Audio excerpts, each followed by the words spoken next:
Okay, we're going to finish this chapter, the fourth chapter of Derech Hashem, talking about hashgacha, talking about the difference between Jews and non-Jews.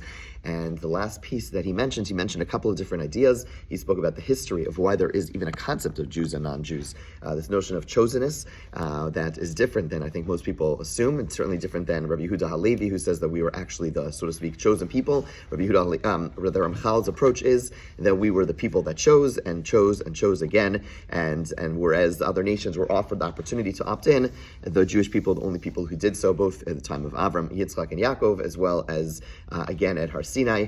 And fine. And that's what he finished describing. Yesterday he described the fact that there is a different type of hashgacha, a different type of divine providence when it comes to Jews as opposed to non-Jews. And here's probably one of the most fundamental differences, and he says like this in Oz tests. V'ulam b'maseim shel Yisrael, with the deeds of the Jewish people, talah Adon Baruch Hu tikun kol habriya v'iluyaha. God set up the ability to rectify all of creation and lift it up. As we wrote earlier,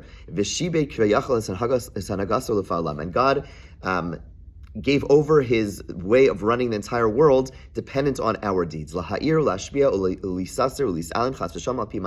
Whether to send light and divine flow or blessing, or to hide himself, heaven forbid, according to our deeds. Okay, so basically what we described earlier is this Kabbalistic idea, this universal idea that is discussed in all of the Kabbalistic experiment, that is that through our deeds, we're not just impacting ourselves. That if you understand that our souls are rooted up in Shemayim to some degree, that if there's really like this chain link that connects us to Shemayim, metaphorically speaking, and what that means is that every time we do a certain action, a good action or bad action, it has a ramification up above, and which ultimately has a ramification down below. It's a bottom-up process, which then triggers things and brings things top-down. So when we're learning Torah right now, it's having an impact not only on our knowledge base, it's not having an impact not only on our character, but it's having an impact somewhere, and it's having an impact on the world. It's having an impact on the world. That's something which is we can't touch and feel, but that is the idea that our neshama is rooted up in Shemayim in a way that impacts the entirety of the world. That, he says, is exclusively true for the Jewish people. Achmasei umos, when it comes to the deeds of the other nations, lo yosifuv lo yigru b'mitzias habriya uvigiluya v'yisbarach shmo o astaraso. So their deeds do not impact the creation, does not impact the world in that same way, nor does it impact how much Hashem is revealed in this world. The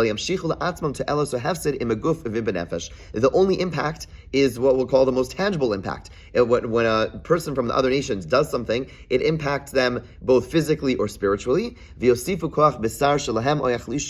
weakens or strengthens them, but it doesn't have that wide-ranging, incredible impact that our actions have. Okay, so basically, again, that is probably the most fundamental difference, and qualitative and quantitative difference. The same, two people could do the same action, will both give charity. A Jew will give charity, a non-Jew will give charity. The Jew's charity is going to impact themselves, their character development, the person they're giving it to. And the non-Jew, the same exact thing. But then there's this huge leap where the Jew's tzedakah is going to go ahead and have radical implications for the rest of the world because the fact that our soul is rooted in a radically different way than the nations. Okay, then he concludes, yeah. In some sense, we're really not the chosen people. We're just the nth chosen people. Right?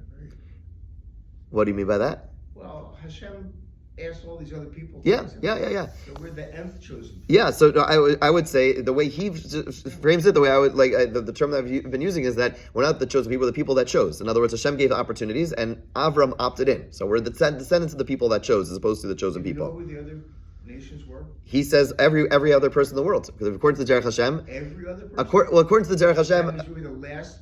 No. We weren't the last ones. Again, Hashem gave the opportunity for everyone to opt in. No one else opted in. And Avram was the only one who did. Okay, let's just finish the last line. Going back to the idea of hashgacha, divine providence, even though Hashem doesn't focus on their details, only collectively, there might be, since God does have divine providence for each and every Jew, according to the Ramchal, there may be a circumstance where God will have divine providence, there will be divine providence for a particular non-Jew, because it's going to impact the Jewish people. Fine. This is a means to an end, but not to an end on its own. Okay. Let's